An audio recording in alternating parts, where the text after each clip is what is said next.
Hello बच्चों, स्वागत है आपका हमारे परिवार पाठशाला एकेडमी में। कैसे हैं आप सभी लोग? उम्मीद करते हैं आप लोग अच्छे होंगे और अपनी पढ़ाई को बहुत ही अच्छे तरीके से कर रहे होंगे मेरे प्यारे बच्चों। तो जिन बच्चों का 21 फरवरी को साइंस का एग्जाम होने वाला है, उनके लिए वायरल ऑब्जेक्टिव प्रश्न आ चुका है मेरे प्यारे साथी। तो सभी लोग इस वीडियो को अंत तक जरूर देखिएगा बच्चों। आप लोग को 80 क्वेश्चन हम लोग 20 मिनट में तुरंत करा देंगे मेरे प्यारे साथी। तो सभी लोग अंत तक जरूर देख कर जाइएगा, ताकि आप लोग को बाद में पछताना नहीं पड़े कि हम लोगों ने इस वीडियो को नहीं देखा था बच्चों। ओरिजिनल पेपर होने वाला है बच्चों, 100% होने वाला है बच्चों, और है ना असली पेपर होने वाला है। सभी लोग देखिएगा बच्चों। और आपका विषय कोड होने वाला है 112 बच्चों, ठीक है। आपका जो विषय कोड होगा बच्चों, वो 112 होने वाला है। वायरल ऑब्जेक्टिव प्रश्न है मेरे प्यारे साथी, 21 फरवरी के लिए बहुत ही ज्यादा महत्वपूर्ण होने वाला है, ठीक है। चलो बच्चों, आइए जल्दी से हम लोग देखते हैं बच्चों, ठीक है। चलिए मेरे प्यारे बच्चों, फिर ना फटाफट से जल्दी से देखते हैं। चलिए पहला सवाल बाबू आपके सामने आ गया कि वायु का निरपेक्ष अपवर्तनांक वास्तव में कितना होता है बच्चों, ये बताइए आप लोग। वायु का निरपेक्ष अपवर्तनांक कितना होता है बच्चों, ये बताइए आप लोग। राइट आंसर क्या होने वाला है? तो याद रखिएगा, बी नंबर ऑप्शन करेक्ट होने वाला है। एक से अधिक होता है, बी नंबर ऑप्शन करेक्ट हो जाएगा बच्चों। जो भी नया है क्लास को लाइक कर देंगे, चैनल को सब्सक्राइब कर देंगे, ठीक है। चलो बच्चों आगे बढ़ते हैं अगले सवाल में। अगला बाबू आपके सामने है, जल्दी बताइएगा। अगला सवाल आपके सामने है, यदि अवतल दर्पण का निचला आधा भाग टूट जाए तो है ना प्रतिबिंब कैसा बनेगा बच्चों, ये बताइए आप लोग। क्या होने वाला है? यदि अवतल दर्पण का जो निचला आधा भाग है वो टूट जाए बच्चों, तो कैसा प्रतिबिंब बनेगा? आप लोग याद रखिएगा, कम तीव्र बनेगा बच्चों। ऑप्शन नंबर आपका सी करेक्ट होने वाला, याद रखिएगा आप लोग। आगे बढ़ते हैं अगले सवाल में बच्चों, सभी जो बताइएगा इसका उत्तर क्या होगा। 3 नंबर सवाल है, नेत्र में प्रवेश करने वाली प्रकाश किरणों का अधिकांश अपवर्तन कहाँ से होता है? तो नेत्र में है ना, नेत्र में प्रवेश करने वाली अधिकांश किरणों का जो अपवर्तन होता है बच्चों, वो कहाँ होता है? तो कॉर्निया के बाहरी पृष्ठ है बच्चों। इसका राइट आंसर क्या होने वाला है आपका? दृष्टि पटल के बाहरी पृष्ठ। ऑप्शन नंबर आपका सी करेक्ट होने वाला बच्चों, याद रखिएगा। सी नंबर ऑप्शन करेक्ट हो जाएगा, याद रखिएगा बच्चों। अगला सवाल आपके सामने है, जल्दी बताइएगा आप लोग। 4 नंबर सवाल है, निम्नलिखित में से कौन सा कथन सत्य है बच्चों, ये बताइएगा आप लोग। इनमें से कौन सा फॉर्मूला सत्य है बच्चों, ये बताइए आप लोग। 4 नंबर सवाल का उत्तर क्या हो जाएगा आपका? आप लोग कहेंगे एम्पियर बराबर क्या होता है बच्चों? वोल्ट बट्टा क्या होता है? ओम होता है। ऑप्शन नंबर आपका सी करेक्ट होने वाला बच्चों, याद रखिएगा आप लोग, ठीक है। चलिए आगे बढ़ते हैं अगले सवाल में, सभी लोग बताइएगा बाबू। 5वां नंबर सवाल आपके सामने है कि एक कमरे में है ना 60 वाट का और 220 वोल्ट एवं 40 वाट 200 वोल्ट के दो उपकरण आपूर्ति से जुड़े हुए हैं, तो कुल उपयुक्त शक्ति क्या होगी बच्चों, ये बताइए आप लोग। क्या होने वाला है?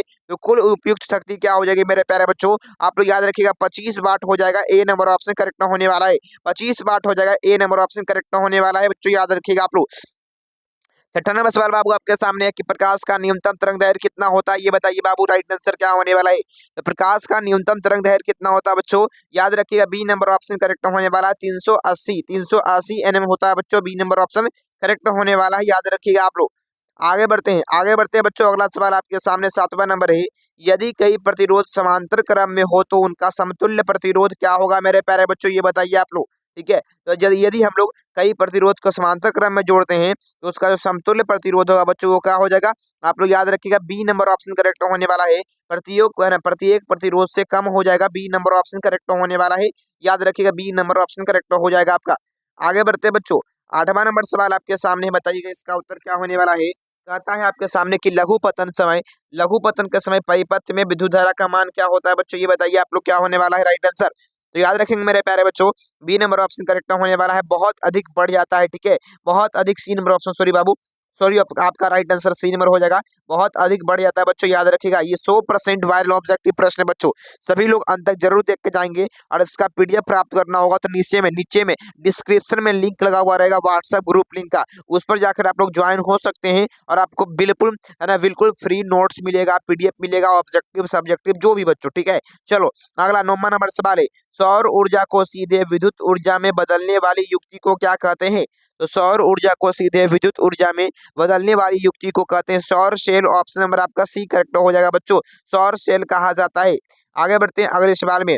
अगला है बाबू कि पवन चक्की से उपयोगी ऊर्जा प्राप्त करने के लिए पवन की न्यूनतम वेग होनी चाहिए बच्चों, ये बताइए आप लोग। 10 नंबर सवाल का उत्तर क्या होने वाला है?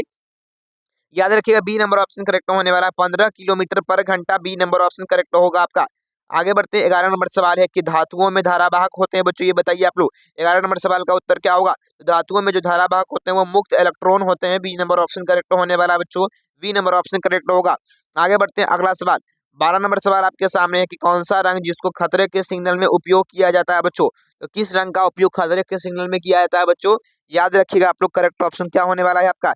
याद रखिएगा सी नंबर ऑप्शन करेक्ट होने वाला है। लाल रंग का उपयोग खतरे के सिग्नल में किया जाता है, सी नंबर ऑप्शन करेक्ट होगा मेरे प्यारे बच्चों। आगे बढ़ते हैं, अगला सवाल आपके सामने है कि किस वर्ण का तरंगदैर्घ्य सबसे अधिक होता है बच्चों? ये बताइए आप लोग क्या होगा, किस रंग का तरंगदैर्घ्य सबसे अधिक होता है? तो सबसे अधिक होता है मेरे प्यारे बच्चों लाल रंग का होता है, ए नंबर ऑप्शन करेक्ट होने वाला है मेरे प्यारे बच्चों, याद रखिएगा आप लोग। अगला है 14 नंबर सवाल, टिंडल प्रभाव प्रकाश की कौन सी परिघटना का को दर्शाता है बच्चों? ये बताइए आप लोग क्या होगा राइट आंसर? तो याद रखेंगे टिंडल प्रभाव जो है बच्चों वो प्रकाश की किस घटना पर आधारित होता है? याद रखेंगे प्रकाश के प्रकीर्णन पर, ऑप्शन नंबर आपका डी करेक्ट होने वाला है, प्रकाश के प्रकीर्णन पर, याद रखिएगा आप लोग। आगे बढ़ते हैं बच्चों, 15 नंबर सवाल आपके सामने है, जल्दी बताइएगा राइट आंसर क्या होगा? निम्न में से कौन सा असंतृप्त हाइड्रोकार्बन है? निम्नलिखित में से कौन असंतृप्त हाइड्रोकार्बन है बच्चों? तो याद रखिएगा असंतृप्त हाइड्रोकार्बन, ऑप्शन नंबर आपका सी करेक्ट होने वाला बच्चों, याद रखिएगा C2H4 हो जाएगा, बिल्कुल करेक्ट ऑप्शन, याद रखिएगा मेरे प्यारे बच्चों। अगला बताइए आप लोग, 16 नंबर सवाल आपके सामने, बताइएगा बाबू क्या होगा? बता कि किसी चालक का प्रतिरोध निर्भर करता है, ये बताइए आप लोग, किसी चालक का जो प्रतिरोध है वह किस बात पर, किन किन बातों पर निर्भर करता है? तो चालक की लंबाई पर, चालक के अनुप्रस्थ काट का क्षेत्रफल पर, और याद रखिएगा चालक की प्रकृति पर, ऑप्शन नंबर आपका डी करेक्ट होने वाला है मेरे प्यारे बच्चों। ये आपका क्वेश्चन आता है सब्जेक्टिव में बच्चों, सब्जेक्टिव में भी आता है बच्चों, यही क्वेश्चन रहेगा एकदम सेम टू सेम, सब्जेक्टिव में यही क्वेश्चन आता है सेम टू सेम, और इसका उत्तर ये जो आपका जो ऑप्शन दिया गया है यही आपका राइट आंसर हो जाएगा, ठीक है। चलो बच्चों आगे बढ़ते हैं जल्दी से अगले सवाल में, आगे बढ़ते हैं मेरे प्यारे बच्चों। अगला सवाल आपके सामने है, 17 नंबर सवाल है, आमीटर को विद्युत परिपथ में कैसे जोड़ा जाता है? ये बताइए आप लोग क्या होगा? आमीटर को विद्युत परिपथ में कैसे जोड़ा जाता है बच्चों? याद रखेंगे श्रेणी क्रम में जोड़ते हैं, ऑप्शन नंबर आपका ए करेक्ट होने वाला है बच्चों। और समांतर क्रम में किसको जोड़ते हैं? तो वोल्ट मीटर को, याद रखिएगा वोल्ट मीटर को हम लोग वोल्ट मीटर को समांतर क्रम में जोड़ते हैं बच्चों, याद रखिएगा ऑप्शन नंबर आपका बी करेक्ट होने वाला है। आगे बढ़ते हैं मेरे प्यारे बच्चों अगला सवाल में, अगला है आपके सामने, है ना, 18 नंबर सवाल बाबू आपके सामने है, जल विद्युत संयंत्र किस ऊर्जा को विद्युत ऊर्जा में रूपांतरित करता है? ये बताइए आप लोग क्या होगा? जल विद्युत संयंत्र किस ऊर्जा को विद्युत ऊर्जा में रूपांतरित करता है? याद रखेंगे स्थितिज ऊर्जा को, ऑप्शन नंबर आपका डी करेक्ट होने वाला है मेरे प्यारे बच्चों, याद रखिएगा डी नंबर ऑप्शन। अगला बताइए 19 नंबर सवाल है, नरौरा नाभिक विद्युत संयंत्र किस राज्य में स्थित है? तो नरौरा नाभिक विद्युत संयंत्र जो है बच्चों किस राज्य में है? उत्तर प्रदेश यूपी में स्थित है बच्चों, यूपी में, ऑप्शन नंबर आपका सी करेक्ट होने वाला, याद रखिएगा आप लोग। 19 नंबर सवाल का सी नंबर ऑप्शन करेक्ट हो जाएगा। आगे बढ़ते हैं बच्चों, अगला सवाल 20वां नंबर है, गोलीय दर्पण की वक्रता त्रिज्या 40 सेंटीमीटर दिया गया है, उसकी फोकस दूरी क्या हो जाएगी बच्चों? देखिए बराबर r/2 आपका होता है मेरे प्यारे बच्चों, और इसको हम लोग आधा करेंगे जब 40 का आधा तो 20 होता है बच्चों, याद रखिएगा सी नंबर ऑप्शन करेक्ट होने वाला है, आप लोग इसको याद रखिएगा सी नंबर ऑप्शन। आगे बढ़ते हैं, अगला सवाल बताइए 21 नंबर, ऊर्जा के सभी रूप में अनंत स्रोत किसे माना जाता है? ये बताइए आप लोग क्या होगा? तो ऊर्जा के सभी रूपों में से अनंत स्रोत किसे माना जाता है बच्चों? आप सभी लोग कहेंगे ऑप्शन नंबर सी करेक्ट होने वाला, बिल्कुल याद रखिएगा बाबू, सूर्य को कहा जाता है, आप लोग इसको याद रखिएगा। अगला बताइए 22 नंबर सवाल क्या होगा राइट आंसर इसका? कहता है कि प्रकाश तरंगे होती है, बताइए आप लोग क्या होगा? प्रकाश तरंगे होती है, किस प्रकार का तरंग होता है बाबू प्रकाश का? तो याद रखिएगा राइट आंसर क्या होने वाला है इसका, आप लोग कमेंट बॉक्स में जवाब लिखिएगा बच्चों, आप सभी लोगों से अनुरोध है कि 22 नंबर सवाल का उत्तर आप लोग कमेंट बॉक्स में दे दीजिएगा बच्चों, 22 नंबर सवाल का, ठीक है। चलिए आगे बढ़ते हैं, अगले सवाल में सभी लोग बताओगे आप लोग, निम्नलिखित में से कौन सा बुझा हुआ चूना है बच्चों? ये बताइएगा आप लोग राइट आंसर क्या होने वाला है। और जिनको जिनको इसका पीडीएफ चाहिए होगा आंसर के साथ बच्चों, है ना, नोट्स चाहिए, ऑब्जेक्टिव सब्जेक्टिव जो भी क्वेश्चन चाहिए बच्चों, आप लोग पीडीएफ प्राप्त करने के लिए नीचे में डिस्क्रिप्शन में लिंक लगा हुआ होगा, व्हाट्सएप ग्रुप लिंक सबसे नीचे में जाकर ज्वाइन हो सकते हैं बच्चों। अब बताइए आप लोग राइट आंसर क्या होने वाला है मेरे प्यारे बच्चों? याद रखिएगा बी नंबर ऑप्शन करेक्ट होने वाला, याद रखिएगा CaOH2 होता है बच्चों, ऑप्शन नंबर आपका, है ना, बी बिल्कुल करेक्ट होने वाला बच्चों, याद रखिएगा आप लोग। अगला है 24 नंबर, चीनी का रासायनिक सूत्र क्या होता है बच्चों? ये बताइए आप लोग क्या होगा? चीनी का रासायनिक सूत्र क्या होता है? तो C12H22O11, C12H22O11, ऑप्शन नंबर आपका सी करेक्ट होगा मेरे प्यारे बच्चों, याद रखिएगा आप लोग। आगे बढ़ते हैं 25 नंबर सवाल बाबू आपके सामने, बताइएगा आप लोग क्या होगा? विद्युत फ्यूज काम करता है, ये बताइए आप लोग क्या होने वाला है राइट आंसर बाबू? विद्युत फ्यूज काम करता है, तो याद रखेंगे धारा के उष्मीय प्रभाव पर, ऑप्शन नंबर आपका ए करेक्ट होने वाला है, धारा के उष्मीय प्रभाव पर काम करता है विद्युत फ्यूज, याद रखिएगा आप लोग। आगे बढ़ते हैं मेरे प्यारे बच्चों, अगला सवाल आपके सामने है, जल्दी बताइएगा आप लोग क्या होगा? विभक्त बलाई का उपयोग किस उपकरण में किया जाता है? विभक्त बलाई का उपयोग किस उपकरण में किया जाता है? ये बताइए राइट आंसर क्या होने वाला है मेरे प्यारे बच्चों? याद रखिएगा आप लोग, बिल्कुल करेक्ट ऑप्शन होने वाला है ए नंबर ऑप्शन है, विद्युत मोटर में, ऑप्शन नंबर आपका ए करेक्ट होने वाला है, विद्युत मोटर में किया जाता है, याद रखिएगा आप लोग। आगे बढ़ते हैं मेरे प्यारे बच्चों, अगला सवाल आपके सामने है, 27 नंबर सवाल बाबू आपके सामने है, बताइएगा कि विद्युत ऊर्जा का व्यापारिक मात्रक क्या है, ये बताइए आप लोग क्या होने वाला है। विद्युत ऊर्जा का व्यापारिक मात्रक क्या है, ये बताइए आप लोग क्या होगा। ठीक है बच्चों, तो याद रखिएगा बिल्कुल करेक्ट ऑप्शन आपका होने वाला यूनिट होता है बच्चों, यूनिट होता है, याद रखिएगा आप लोग, विद्युत ऊर्जा का ये सही मात्रक यूनिट होता है, याद रखिएगा आप लोग। आगे बढ़ते हैं बच्चों अगले सवाल में। 28 नंबर सवाल आपके सामने है, अति भारण के समय विद्युत परिपथ में विद्युत धारा का मान क्या होता है। अति भारण के समय विद्युत परिपथ में विद्युत धारा का मान क्या होता है बच्चों, याद रखेंगे बहुत अधिक बढ़ जाता है। ऑप्शन नंबर आपका सी करेक्ट होने वाला है, बहुत अधिक बढ़ जाता है, याद रखिएगा बाबू। चलिए अगला सवाल आपके सामने बताइएगा राइट आंसर क्या होने वाला है। सौर कुकर के लिए कौन सा दर्पण सर्वाधिक उपयुक्त तो होता है, ये बताइए आप लोग क्या होगा राइट आंसर बाबू। तो सौर कुकर में सबसे अधिक किस दर्पण का उपयोग किया जाता है, याद रखेंगे अवतल दर्पण का, सी नंबर ऑप्शन करेक्ट होने वाला है मेरे प्यारे बच्चों। अगला बताइए 30 नंबर सवाल, 1 माइक्रो एम्पियर किसके बराबर होता है। 1 माइक्रो एम्पियर बराबर कितना एम्पियर, 1 माइक्रो एम्पियर बराबर कितना एम्पियर होता है बच्चों, याद रखेंगे मेरे प्यारे साथी। ऑप्शन नंबर आपका क्या होने वाला राइट आंसर, याद रखिएगा डी नंबर ऑप्शन करेक्ट होगा, 10 पर पावर -6 एम्पियर होता है। ऑप्शन नंबर आपका डी बिल्कुल करेक्ट हो जाएगा। आगे बढ़ते हैं बच्चों, अगला बताएंगे बाबू राइट आंसर क्या होने वाला है। 31 नंबर सवाल है, निम्नलिखित में से किसके द्वारा औद्योगिक क्षेत्र में अम्ल वर्षा होती है, बताइए आप लोग क्या होगा। औद्योगिक क्षेत्र में अम्ल वर्षा किसके कारण होती है बच्चों, किस यौगिक के कारण, तो याद रखिएगा सल्फर डाइऑक्साइड के कारण, बी नंबर ऑप्शन करेक्ट होने वाला है, सल्फर डाइऑक्साइड के कारण, याद रखिएगा आप लोग। आगे बढ़ते हैं मेरे प्यारे बच्चों, अगला सवाल आपके सामने है, CaCO3 से बनता है CaO प्लस CO2 बनता है, किस प्रकार की अभिक्रिया है। ये जो समीकरण दिया गया है यह किस प्रकार की अभिक्रिया को दर्शाता है, ये जो समीकरण दिया गया है किस प्रकार की अभिक्रिया को दर्शाता है, तो याद रखेंगे मेरे प्यारे बच्चों। ऑप्शन नंबर आपका ए करेक्ट होने वाला है, वियोजन अभिक्रिया को दर्शाता है, ए नंबर ऑप्शन करेक्ट होने वाला है। ठीक है, चलिए आगे बढ़ते हैं बच्चों, अगला सवाल आपके सामने है कि मालाचाइट मालाचाइट किस धातु का अयस्क है बच्चों, ये बताइए राइट आंसर क्या होने वाला है। मालाचाइट जो है किस धातु का अयस्क होता है, याद रखिएगा बाबू। ऑप्शन नंबर आपका क्या होने वाला है, तो बी नंबर ऑप्शन करेक्ट होगा, Cu का होता है, Cu का होता है, याद रखिएगा आप लोग Cu का। चलिए आगे बढ़ते हैं अगले सवाल में। मैग्नीशियम की परमाणु संख्या 12 है, इसका संयोजकता कितना होता है। मैग्नीशियम का जो परमाणु संख्या है बच्चों वो 12 है, तो इसकी संयोजकता कितनी होती है, तो आप लोग याद रखेंगे मेरे प्यारे बच्चों। ऑप्शन नंबर आपका बी करेक्ट होने वाला है, 2 होती है बच्चों, याद रखिएगा आप लोग। 2 8 और आपका हो गया 2 बच्चों। ठीक है, तो अंतिम कक्षा में 2 इलेक्ट्रॉन है, याद रखिएगा आप लोग। आगे बढ़ते हैं अगला सवाल। अगला बताइए बाबू, 35 नंबर सवाल आपके सामने है। अगला सवाल बाबू आपके सामने 35 नंबर है ना, ड्यूरालुमीन जो है किस धातु का मिश्र धातु है बच्चों, ये बताइए आप लोग राइट आंसर क्या होने वाला है। तो किस धातु का मिश्र धातु है बच्चों, याद रखिएगा ऑप्शन नंबर आपका सी करेक्ट होने वाला है। एल्युमिनियम का होता है, जैसे बॉक्साइट है बच्चों उसी प्रकार से ये भी होता है एल्युमिनियम का, याद रखिएगा आप लोग। आगे बढ़ते हैं बच्चों, अगला सवाल आपके सामने है, पानी से भरी हुई बाल्टी कम गहरी मालूम पड़ती है, कारण क्या है बच्चों, ये बताइए आप लोग। तो पानी से भरी हुई बाल्टी जो है कम गहरी मालूम पड़ती है, इसका कारण है प्रकाश का बर्तन बच्चों, याद रखिएगा। ऑप्शन नंबर आपका डी होने वाला है बच्चों, इनमें से कोई नहीं होगा, ऑप्शन नंबर आपका डी करेक्ट होने वाला है। आगे बढ़ते हैं बच्चों, अगला सवाल 37 नंबर है, कठोर जल को मृदु बनाने के लिए सोडियम के किस यौगिक का प्रयोग किया जाता है। तो कठोर जल को मृदु बनाने के लिए सोडियम के किस यौगिक का प्रयोग किया जाता है, Na2CO3 का उपयोग किया जाता है, बी नंबर ऑप्शन करेक्ट होने वाला है, याद रखिएगा बी नंबर ऑप्शन करेक्ट होगा। आगे बढ़ते हैं बच्चों, अगला सवाल है, कार्बन के 2 अप्रूप के अलावा तीसरे अनअप्रूप का क्या नाम है बच्चों, ये बताइए आप लोग क्या होगा। तो कार्बन के 2 अप्रूप के अलावा तीसरा अप्रूप है बच्चों, याद रखिए करेक्ट ऑप्शन क्या होने वाला है आपका, याद रखेंगे मेरे प्यारे बच्चों, फ्लोरीन जो है बच्चों, ऑप्शन नंबर सी करेक्ट हो जाएगा, याद रखिएगा आप लोग। आगे बढ़ते हैं बच्चों, अगला सवाल आपके सामने है, भोजन का पचना किस प्रकार की अभिक्रिया है, ये बताइए आप लोग क्या होगा। 49 नंबर सवाल का उत्तर, भोजन का पचना किस प्रकार की अभिक्रिया है, याद रखेंगे मेरे प्यारे बच्चों, बिल्कुल करेक्ट ऑप्शन होने वाला है आपका, उपचयन अभिक्रिया हो जाएगा बच्चों, ये वियोजन कह सकते हैं, सी नंबर ऑप्शन करेक्ट होने वाला है। आगे बढ़ते हैं बच्चों, अगला सवाल आपके सामने है, बताइएगा राइट आंसर क्या होने वाला है।